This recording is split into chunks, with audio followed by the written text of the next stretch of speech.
let's kick some ass. Oh, God, I can't wait. I've been looking forward to this show. Yes. Because you and I have something in common. We do. Yeah.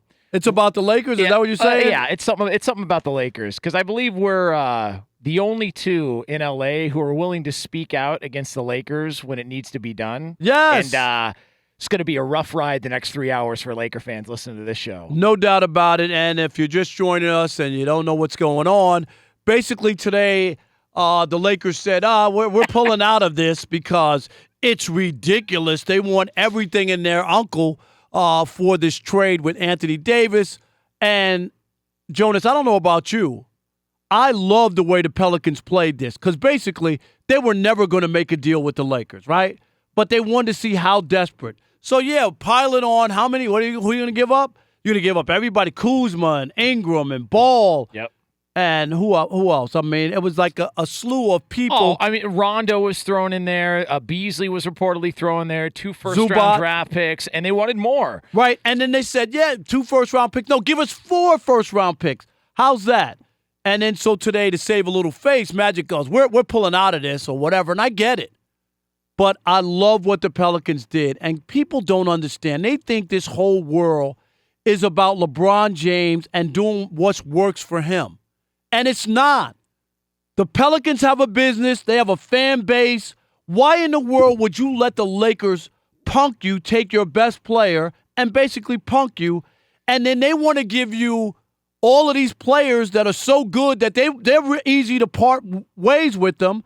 So when they didn't have LeBron James, that cast of potential that they're talking about, Jonas, they won 35 games last year, and they haven't been that impressive when LeBron James was out and hadn't been hurt. Yeah. So that's what you're going to sell to people in New Orleans? I mean, talk about a bad week.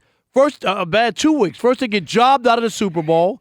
Then their best player says they don't want to be around, right? And he wants out of town.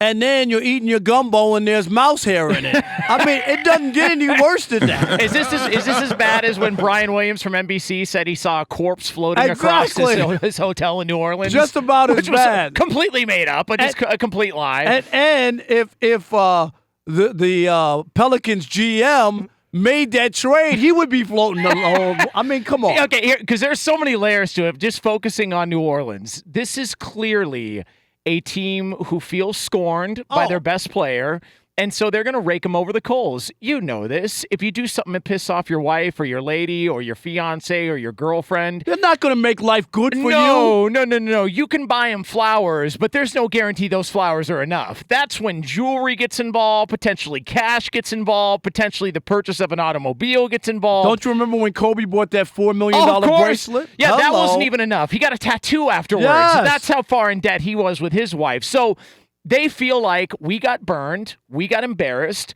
so not only are we going to not cater to the Lakers' demands, even though if I were the Pelicans, all things being equal, I would do the deal because that's a lot in return for one player. But I get you can't look at it that way. It's you got to remember, you have a business.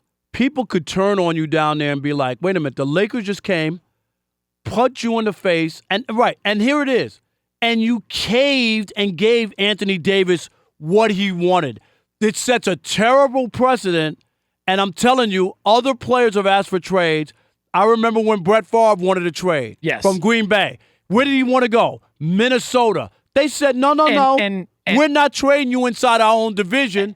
We're trading you to the AFC and the Jets. And now he went there on his own. He got there from the Jets, but he didn't go there from Green Bay. And that's why I said, all things being equal, I would do the deal. If there wasn't this personal animosity, I would do the deal. Would you do the deal if there wasn't this personal animosity? So much stuff in there. Yeah, there's a lot of stuff to try to turn down. But you know what I'm saying, Yeah, of course, and I agree with you. So the fact that New Orleans is saying, look, you want to fool around on us, you want to play games with us, screw you. We're not catering to anybody. We've still got control here.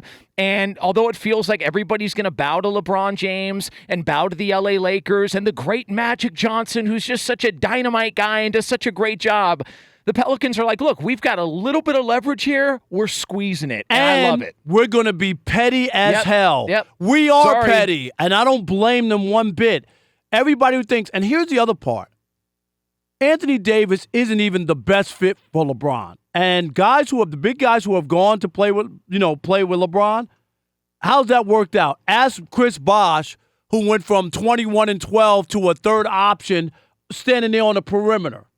How about also in Cleveland, Kevin Love? Kevin Love was a star in Minneapolis. LeBron is where big men go to die. Absolutely. Yep. And this is how desperate they are because there's nobody out there on the horizon, and they're looking around going, we got to get somebody. And even if they got Anthony Davis, that wouldn't be enough. You would still have to go get another guy who could shoot threes and be out there. You still need another player. And this whole narrative that, we don't blame Anthony Davis. New Orleans didn't do enough to keep him around and keep him happy. Didn't they trade for Boogie Cousins? Last I checked, that's a pretty damn good player. And last year, do you remember what they did? They swept their first-round playoff series, and then they even won one game against Golden State in the second round. So they had a nice run. I thought Anthony Davis without Boogie Cousins was better. More space for him. I think before it was too clogged, you know what I mean, with the two big guys. So I'm just saying to myself, what happened to all of a sudden I gave my all to the organization and now I want to move on? BS. Crazy. That's total BS. And so the fact that New Orleans, again, is squeezing the leverage, whatever little bit of leverage they have, I'm totally okay with it. This whole Magic Johnson coming out and saying, we're going to pull back on this because we don't think this is a serious negotiation. Magic, toothpaste is out of the tube. You've already released every name of every player that was involved in this trade, and now you got to deal with the mess afterwards of if this deal doesn't get done, which it looks like it's probably not going to get done, try telling those guys and selling them on playing for you after you just burn those hard bridges. For LeBron, yeah. Absolutely, and that's the part you're going to have after this. The Lakers and Magic Johnson have butchered this. You can try and spin it any way you want. If you're a media member in LA, you can try and kiss ass and see how many sets of tickets and how many jerseys and bobbleheads you can get signed by Magic and LeBron. Bottom line, when you signed up for this in the offseason, this isn't what you panned out. This isn't what you expected. You expected the Lakers to be up towards the top of the Western Conference, and right now they're a non-playoff team and a non-playoff factor, and LeBron James has already missed close to a quarter of a season that's barely halfway over. And as he gets older, like the window's closing faster than people want to admit. He's not going to win a championship in his fourth year or third or fourth. No. It was the first 2 years or it's not going to happen, and that's why they're panicking. That's why they're desperate. But I warn AD, be careful what you wish for, because whenever you play with LeBron James, who people say is the GOAT, you become the scapegoat. That's all you do, especially if you don't win. You know it. LeBron is the GOAT, and then when you don't win, it's your fault. And by the way, you like I love it. By the way, everyone says, well, LeBron, but he's a different type of athlete. He's a different guy. Okay, he's played 15 years. Playoffs included, it's closer to 18. So we're looking at 18 years in. He's already got an injury that we were told, because you and I were on the air when he got injured. We were told day-to-day, dodged a bullet, everything's going to be okay. Dude missed 17 games. I'm sorry. If you're a Laker fan, you look me in the eyes and tell me, or look at your radio or your phone right now and tell me, oh, yeah, this is totally what I expected when we got LeBron. BS.